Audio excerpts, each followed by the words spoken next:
चलिए आज 16वीं चौपाई को समझना शुरू करते हैं।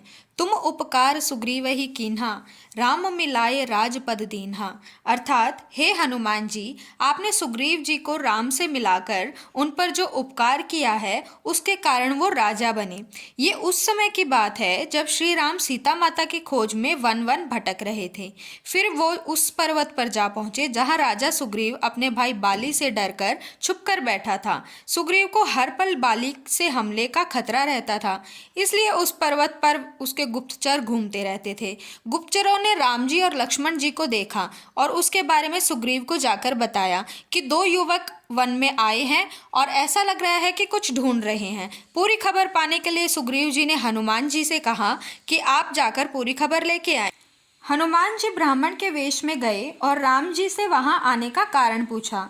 राम जी ने कारण भी बताया और अपना परिचय भी दिया। इसके बाद हनुमान जी अपने असली रूप में आ गए और अपने प्रभु के चरणों में झुक गए। इसके बाद हनुमान जी राम और लक्ष्मण को लेकर सुग्रीव के पास गए। दोनों की दोस्ती करवा दी। इसके दो फायदे हुए। सुग्रीव को बाली से अपना राज वापस मिल गया और श्री राम को रावण से युद्ध करने के लिए सुग्रीव की सेना का सहयोग मिल गया। और दोनों ही काम हनुमान जी के कारण ही संभव हो सके। चलिए अब 17वीं चौपाई को समझते हैं।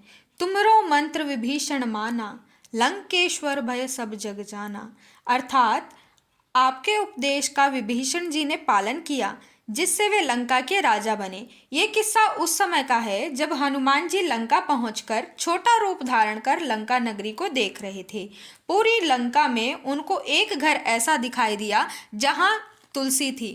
हनुमान जी समझ गए कि जरूर ये किसी भक्त का घर है। वो घर रावण के छोटे भाई विभीषण का था। हनुमान जी विभीषण से मिले। उन्होंने पाया कि विभीषण धर्म और सत्य के मार्ग पर चलने वाले हैं। हनुमान जी ने विभीषण को समझाया कि उनको रावण का साथ न देकर धर्म और सत्य के रक्षक श्री राम का साथ देना चाहिए।